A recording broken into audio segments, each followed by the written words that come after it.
What factors prevent healthy and adaptive emotional regulation? These keys will help you train your emotional regulation and make it psychologically healthy. Fortunately, in more recent stages, talking about mental health and placing emphasis on promoting the factors that can favor it are becoming normalized. One of these variables refers to providing developing people, infants and adolescents, with an adequate and accessible level of emotional education, which allows the learning of effective adaptive and healthy emotional regulation resources and strategies. Thus, emotional intelligence is defined as the ability to recognize one's own emotions and those of others, manage them appropriately, distinguish them, and use that information to guide thinking and actions. What is emotional intelligence for? Emotions, both the most pleasant and those that are not so pleasant, are present in everything we experience daily and condition our moods, our thinking, our actions, and how we relate to others. For this reason, emotional intelligence is so important, since it facilitates adequate personal and social development, especially in children and adolescents, who are in the most significant stage of the psychological maturation process. Low emotional competence in adolescence can sometimes lead to maladaptive behaviors such as substance use, eating disorders, gender violence, or other acts of violence in general. In addition, emotional intelligence plays an important role in decision making, motivation, and the prevention of risk factors in the classroom. As a society, sometimes we have important deficiencies in the area of emotional education, becoming adults with low emotional awareness. This translates into having difficulties in sustaining the discomfort or unpleasant emotions of others, expressing an avoidant pattern regarding emotional experience, and having certain limitations in healthy emotional regulation skills. Dysfunctional forms of emotional management. As we usually explain in therapy, when we consider working on emotional management, before starting to address the resources or tools to incorporate, we must learn to identify, de-automatize, and abandon the dysfunctional emotional management patterns that are still present and that have a self-destructive nature. Some of the dysfunctional emotional management patterns that do not help us correctly manage our emotions are the following. Avoid feeling some emotions. Trying to suppress or control certain emotions. Getting angry at yourself, blaming yourself, or shaming yourself for feeling certain emotions. Believing that we should or should not feel some emotions. Hold on to your own negative beliefs. Make comparisons with how other people feel.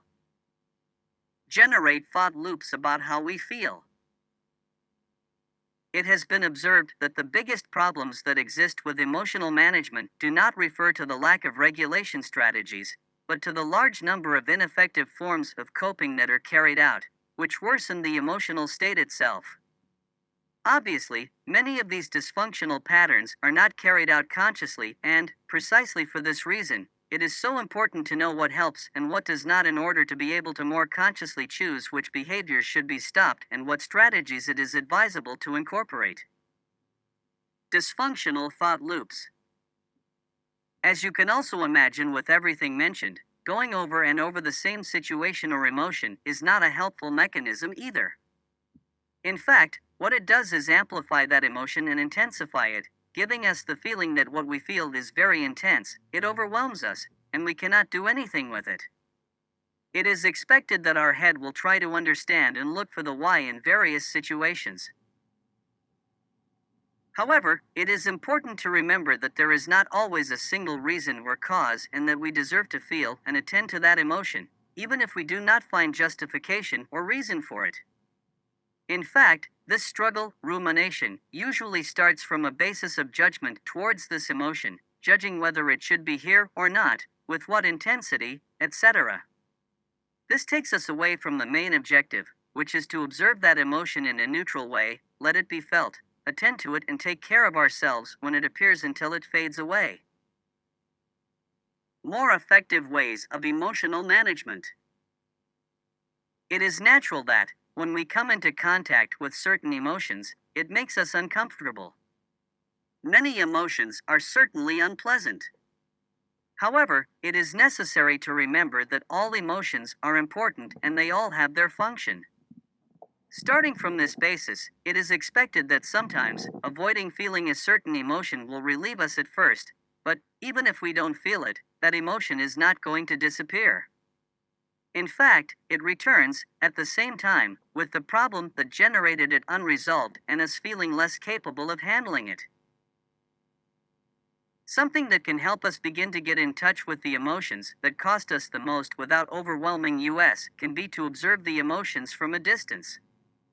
That is, allowing ourselves to feel them without immersing ourselves in them, observing them from the outside and following their curve and their evolution until they disappear, without trying to do anything with those emotions. The exercise of imagining the emotion with a color or a figure, or by using metaphors such as equating emotions to the process of a cloud that moves with the wind or a train that we let pass, can help us. This approach is closely linked to not judging one's own emotions. That is, observe them as spectators without trying to alter them and without categorizing them as good or bad, I should feel it or not, etc. These judgments are what frequently lead us to feel guilt or shame for feeling the way we feel, and these emotions greatly fuel the secondary suffering associated with the emotion itself. It is important to learn to identify when we are judging and redirect ourselves towards an observation that is as neutral as possible, which we can later accompany with a compassionate dialogue with ourselves. It can help us, for example, to think about what we would say to someone we are very fond of if they were feeling that way. Surely the message would not be aimed at shaming or making you feel guilty. The importance of the internal belief system. The dialogue that is established in these moments also has a lot to do with each person's negative beliefs, which, in turn, is what usually leads us to compare ourselves with other people. It is important to remember that no matter how true and strong our beliefs about ourselves may seem, they are simply thoughts that were formed based on experiences we lived throughout our life history. It is of great importance to remind ourselves that all beliefs can and have to evolve, be questioned, put to trial, etc. This is a work that is regularly carried out in therapy, questioning everything that defines one's own identity or what we believe we are, until reaching more realistic and empathetic approaches to oneself.